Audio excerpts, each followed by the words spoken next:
Hi guys, welcome back to GM Pavithra YouTube channel. So guys, ನಾನು ಇವತ್ತು ಮಾತಾಡಬೇಕು ಅಂತ ಬಂದಿದ್ದು ಅಶ್ವಿನಿ ಪುನೀತ್ ರಾಜ್ಕುಮಾರ್ ಅವರಿಗೆ ಆದಂಥ ಒಂದು ಅವಮಾನದ ಬಗ್ಗೆ, ಜೊತೆಗೆ ಹೆಣ್ಮಕ್ಳ ಮೇಲೆ ಆಗ್ತಾ ಇರುವಂಥ ಬಾಡಿ ಶೇಮಿಂಗ್ ಟ್ರೋಲ್ಸ್ಗಳ ಬಗ್ಗೆ. ಒಂದು ಹೆಣ್ಣು ಮದುವೆ ಆಗಲಿ ಆಗದೇನೆ ಇರಲಿ, ಅವಳು ಹೆಣ್ಣೆ. ಇದೊಂದು ಪ್ರತಿಯೊಬ್ಬರು ಕೂಡ ನೆನಪಲ್ಲಿ ಇಟ್ಕೊಳ್ಬೇಕಾದಂಥ ವಿಷಯ. ಯಾಕಂದ್ರೆ ಹೆಣ್ಣು ಅಂದ್ರೆ ದೇವತೆ, ನಾವು ಹೆಣ್ಣನ್ನ ಪೂಜೆ ಮಾಡ್ತೀವಿ, ಹೆಣ್ಣನ್ನ ಕೆಟ್ಟ ದೃಷ್ಟಿಯಿಂದ ನೋಡೋದಿಲ್ಲ ಅಂತ ಬಾಯಲ್ಲಿ ಹೇಳೋದು ಮತ್ತೆ ಮಾಡೋದು ಅದೇ ಕಚಡ ಕೆಲಸನೇ. ನೀವು ಮಾಡುವಂಥ ಟ್ರೋಲ್ಸು ಬೇರೆಯವರ ಲೈಫ್ ಮೇಲೆ ಎಷ್ಟು ಇಂಪ್ಯಾಕ್ಟ್ ಮಾಡ್ತದೆ ಅನ್ನುವಂಥ ಒಂದು ಮಿನಿಮಮ್ ಕಾಮನ್ ಸೆನ್ಸ್ ಇದ್ದೇ ನೀವು ಟ್ರೋಲ್ ಮಾಡ್ತೀರಾ ಹಾಗಾದ್ರೆ? ಅಥವಾ ನಿಮ್ಮ ಮೆದುಳಿದೆಯೋ ಅಥವಾ ಮೆದುಳಿರೋ ಜಾಗದಲ್ಲಿ ಕಿಡ್ನಿ ಏನಾದರೂ ಇದೆಯೋ ಗೊತ್ತಿಲ್ಲ.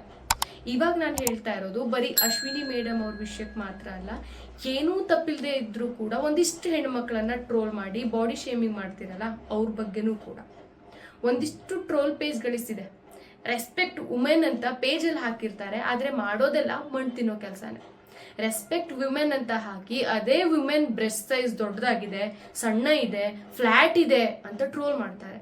ಮದುವೆ ಆದ್ಮೇಲೆ, ಮಗು ಆದ್ಮೇಲೆ ಹೆಣ್ಮಕ್ಳ ಬಾಡಿಯಲ್ಲಿ ಏನೇನೆಲ್ಲ ಚೇಂಜಸ್ ಆಗುತ್ತೆ, ಏನೆಲ್ಲ ಹಾರ್ಮೋನ್ ಇಂಬ್ಯಾಲೆನ್ಸ್ ಆಗತ್ತೆ ಅಂತ ಒಂದು ಸಣ್ಣ ಐಡಿಯಾ ಆದ್ರೂ ಇದೆಯಾ? ಇದೆಲ್ಲ ಸ್ಟೇಜ್ ಅನ್ನ ನಿಮ್ಮ ಅಮ್ಮ ಕೂಡ ದಾಟ್ ಬಂದಿರ್ತಾರೆ, ನಿಮ್ಮ ಅಕ್ಕ ತಂಗಿ ಇದ್ದಿದ್ರೆ ಅವರು ಕೂಡ ದಾಟ್ಲೇಬೇಕು. ಒಂದ್ಸಲ ಅವ್ರಿಗೆ ಕೇಳಿ ನೋಡಿ ಯಾವ ರೀತಿ ಅವರ ಬಾಡಿಯಲ್ಲಿ ಚೇಂಜಸ್ ಆಗತ್ತೆ ಅನ್ನೋದನ್ನ.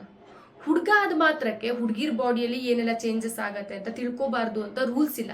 ಆ ಮಿನಿಮಮ್ ನಾಲೆಜ್ ಇಲ್ಲದೆ ಇದ್ದಿದ್ದಕ್ಕೆ ನೀವೆಲ್ಲ ಬುದ್ಧಿ ಇಲ್ಲದೆ ಇರೋ ರೀತಿ ಆಡ್ತಾ ಇರೋದು. ಆ ಮಿನಿಮಮ್ ನಾಲೆಜ್ ನಿಮ್ಗೆ ಇದ್ದಿದ್ರೆ ನಿಜವಾಗ್ಲೂ ನೀವು ಯಾರು ಕೂಡ ಈ ರೀತಿ ಟ್ರೋಲ್ಸ್ಗಳನ್ನ ಮಾಡ್ತಾ ಇರಲಿಲ್ಲ. ನಿಮ್ಗೆ ನಾಲೆಜ್ ಕಡಿಮೆ ಇದೆ, ನಾಲೆಜ್ ಜಾಸ್ತಿ ಬೇಕಾಗಿದೆ. ಅದ್ರಲ್ಲೂ ನೀವು ಮಾಡುವಂತ ಟ್ರೋಲ್ಸ್ ಅನ್ನ ಸೆನ್ಸಿಟಿವ್ ಮೈಂಡ್ ಸೆಟ್ ಇದ್ದವ್ರು ಏನಾದ್ರೂ ಮನ್ಸಿಗೆ ಹಚ್ಕೊಂಡ್ಬಿಟ್ರೆ ಡಿಪ್ರೆಷನ್ಗೆ ಹೋಗ್ಬಿಟ್ರು. ಇವಾಗ ಒಂದಿಷ್ಟು ಟ್ರೋಲ್ಸ್ ಅನ್ನ ತೋರಿಸ್ತೀನಿ, ನೋಡ್ತಾ ಹೋಗಿ. ಈ ಪೇಜು ಮೇನ್ ಆಗಿ ರೆಸ್ಪೆಕ್ಟ್ ವಿಮೆನ್ ಅಂತ ಹಾಕಿದೆ, ಆದ್ರೆ ಅವ್ರು ಮಾಡಿರೋ ಟ್ರೋಲ್ ಅನ್ನು ನೋಡಿ. ಹೆಣ್ಮಕ್ಳು ಬ್ರೆಸ್ಟ್ ಸೈಜ್ ಎಷ್ಟು ದೊಡ್ಡ ಇದ್ರೆ ನಿಮ್ಗೇನಪ್ಪ ಆಗೋದ್ ಬಿದ್ದಿದೆ, ನಿಮ್ಗೇನ್ ಆಗೋದ್ ಬಿದ್ದಿದೆ? ಇವರೆಲ್ಲ ಹೆಣ್ಣನ್ನ ಪೂಜಿಸೋ ನಾಡಲ್ಲಿ ಹುಟ್ಟಿದವರು, ಹೆಣ್ಣನ್ನ ಅಮ್ಮ ಅಕ್ಕ ತಂಗಿ ಅಂತ ಕಾಪಾಡೋ ಸಮಾಜದಲ್ಲಿ ಇದ್ದವರು. ಇನ್ನು ಅಶ್ವಿನಿ ಮೇಡಮ್ ವಿಷಯಕ್ಕೆ ಬಂದ್ರೆ, ಇಲ್ಲಿ ತನಕ ಈ ಸಿನಿಮಾ ಇಂಡಸ್ಟ್ರಿಯಲ್ಲಿ ಒಂದೇ ಒಂದು ಕಾಂಟ್ರವರ್ಸಿ ಇವ್ರದಿಲ್ಲ, ಒಂದು ಎಕ್ಸ್ಟ್ರಾ ಮಾತು ಕೂಡ ಆಡೋರಲ್ಲ. ಎಷ್ಟು ಕೆಲಸ ಆಯ್ತೋ ಅಥವಾ ಕೆಲಸಕ್ಕೆ ಎಷ್ಟು ಬೇಕೋ ಅಷ್ಟೇ ಮಾತಾಡುವಂಥವ್ರು. ದೊಡ್ಡ ಮನೆ ಸೊಸೆ ಕೂಡ ಹೌದು, ಪುನೀತ್ ಸರ್ ಹೆಂಡತಿ ಕೂಡ ಹೌದು. ಇಷ್ಟೆಲ್ಲ ಇದ್ದವರಿಗೆ ಇಂಥ ಮಾತು ಹೇಳ್ತಾನೆ ಅಂತಂದ್ರೆ ಅವನಿಗಿಂತ ನಾಲಾಯಕ್ ಆಗಿರ್ಬೇಡ. ನಿನ್ನ RCB ಮ್ಯಾಚ್ಗೂ ಅಶ್ವಿನಿ ಮೇಡಮ್ಗೂ ಏನ್ಲೋ ಸಂಬಂಧ? ತಲೆಯಲ್ಲಿ ಸಗಣಿ ಇದೆಯಾ? ಹೋದ ವರ್ಷ RCB ಕತೆ ಏನಾಗಿತ್ತು, ಅದಕ್ಕೂ ಹೋದ ವರ್ಷ ಏನಾಗಿತ್ತು? RCB ಎಷ್ಟು ಸಲ ಕಪ್ ಗೆದ್ದಿದೆ? RCB ಕಪ್ ಗೆಲ್ದೇ ಇದ್ರೆ ಇನ್ನೊಬ್ರು ಹೇಗೆ ಕಾರಣ ಆಗ್ತರು?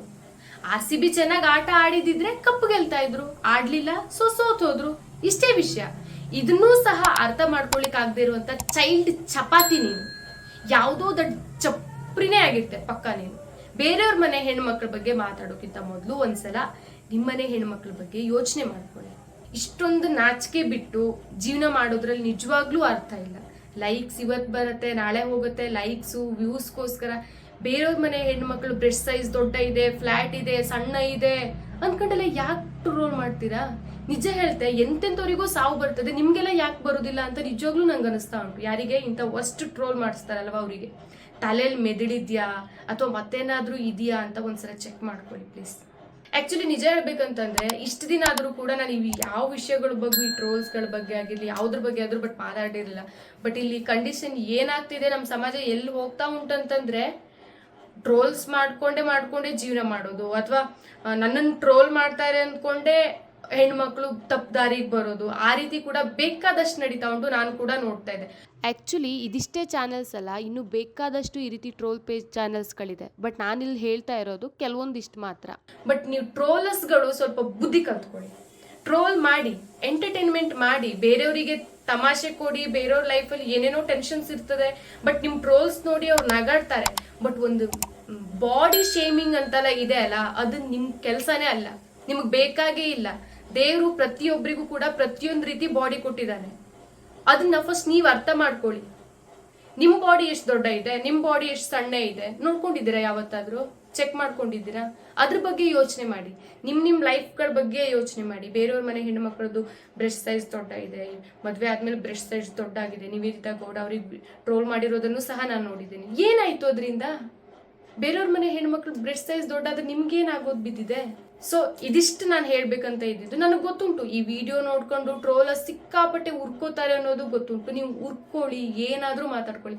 ಬಟ್ ಈ ಸಮಾಜದಲ್ಲಿ ಇದ್ದಂತ ಒಂದು ಹೆಣ್ಣಾಗಿ ಇನ್ನೊಂದು ಹೆಣ್ಣಿಗೆ ಇಷ್ಟೆಲ್ಲ ಅವಮಾನ ಇಷ್ಟೆಲ್ಲ ಆಗ್ತಾ ಇದೆ ಅನ್ನುವಾಗ ಮಾತಾಡೋದು ನಮ್ಮ ಕರ್ತವ್ಯ ಕೂಡ ಆಗುತ್ತೆ. ಈವನ್ ಒಂದು ಜರ್ನಲಿಸ್ಟ್ ಆಗು ಕೂಡ ಅದು ನನ್ನ ಕರ್ತವ್ಯ, ನಾನು ಮಾಡ್ತೀನಿ ಅಷ್ಟೇ. ಹೆಣ್ಮಕ್ಳು ಮದುವೆ ಆಗಲಿ, ಮದುವೆ ಆಗದೆ ಇರಲಿ, ಮದುವೆ ಆದರೆ ತಾಳಿ ಯಾಕೆ ಹಾಕಿಲ್ಲ, ಅದು ಯಾಕೆ ಹಾಕಿಲ್ಲ, ಇದು ಯಾಕೆ ಹಾಕಿಲ್ಲ, ಅಲ್ಲೊಂದಿಷ್ಟು ಮಾತು. ಮದುವೆ ಆಗದೆ ಇದ್ರೆ ಇನ್ನೂ ಯಾಕೆ ಮದುವೆ ಆಗಲಿಲ್ಲ, 30 ವರ್ಷ ಆಯಿತು ಇನ್ನೂ ಯಾಕೆ ಮದುವೆ ಆಗಲಿಲ್ಲ, ಅದೊಂದಿಷ್ಟು ಮಾತು.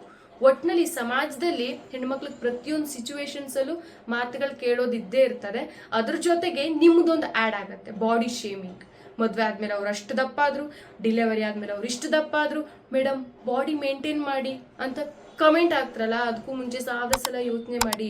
ಹಾರ್ಮೋನಲ್ ಇಂಬ್ಯಾಲೆನ್ಸ್ ಆಗುತ್ತೆ, ಡೆಲಿವರಿ ಆದಮೇಲೆ ಎಷ್ಟು ಚೇಂಜಸ್ ಆಗುತ್ತೆ ಅನ್ನೋದನ್ನ ಯೋಚನೆ ಮಾಡಿಕೊಂಡು ಟ್ರೋಲ್ಸ್ ಮಾಡಿ ಕಮೆಂಟ್ ಮಾಡಿ. ಇಷ್ಟೇ ನಾನು ಹೇಳಲಿಕ್ಕೆ ಇಷ್ಟಪಡೋದು. ಸೊ ಈ ವಿಡಿಯೋ ನಿಮ್ಗೇನು ಅನ್ಸುತ್ತೆ? ಈ ವಿಡಿಯೋ ನೋಡಿದವರು ದಯವಿಟ್ಟು ನಿಮ್ಮ ಅಕ್ಕಪಕ್ಕದಲ್ಲಿ ಯಾವನಾರು ಇಂಥ ಕಚಡ ಕೆಲಸ ಮಾಡ್ತಾ ಇದ್ರೆ ಒಂದು ಸ್ವಲ್ಪ ತಿದ್ದಿ ಬುದ್ಧಿ ಹೇಳಿ. ನಿಮ್ಮ ಮಕ್ಳೇನಾದ್ರೂ ಈ ರೀತಿ ತಪ್ಪದಾರಿಗೆ ಹೋಗ್ತಾ ಇದ್ರೆ ಅವರಿಗೂ ಕೂಡ ಕುಳಿಸ್ಕೊಂಡು, ನೋಡಪ್ಪ ಹೆಣ್ಮಕ್ಳು ಬಾಡಿಲಿ ಇಂಥ ಚೇಂಜಸ್ ಆಗ್ತಾ ಇದೆ, ಇದು ಕಾಮನ್ನು. ಹೆಣ್ಣು ಅಂತಂದಾಗ ಅಥವಾ ಗಂಡು ಅಂತಂದಾಗ ಹಾರ್ಮೋನಲ್ ಇಂಬ್ಯಾಲೆನ್ಸ್ ಆಗೋದು ಕಾಮನ್ನು, ಅದೇನು ದೊಡ್ಡ ಸಮಸ್ಯೆ ಅಲ್ಲ. ನಮ್ಮಲ್ಲಿ ಸಮಸ್ಯೆ ಬಗೆಹರಿಸ್ಕೋಕ್ ಬೇಕಾದಷ್ಟಿದೆ. ನಿಮ್ ಊರಲ್ಲಿ ಯಾವ್ಯಾವ ರಾಜಕಾರಣಿಗಳು ಏನೇನ್ ಕೆಲಸ ಮಾಡ್ತಿದ್ದಾರೆ ಅನ್ನೋ ಮಿನಿಮಮ್ ಕಾಮನ್ ಸೆನ್ಸ್ ಆದ್ರೂ ಇದೆಯಾ?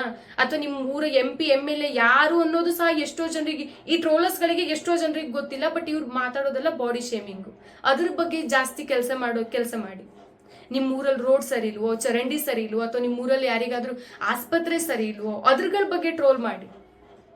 ಅದು ನಿಮ್ಮಿಂದ ಆಗುವಂತ ಒಂದು ಒಳ್ಳೆ ಕೆಲಸ. ಯಾರ್ದೋ ಬಾಡಿ ಶೇಮಿಂಗ್ ಮಾಡಿ ಇನ್ನೊಬ್ರು ಯಾರಿಗೋ ಕಣ್ ತಂಪು ಮಾಡೋದ್ರಿಂದ ನಿಮ್ಗೆ ಏನು ಯೂಸ್ ಇಲ್ಲ. ನಾಲಾಯಕ್ ಅನ್ನೋ ಪಟ್ಟ ಸಿಗತ್ತೆ ಅಷ್ಟೇ.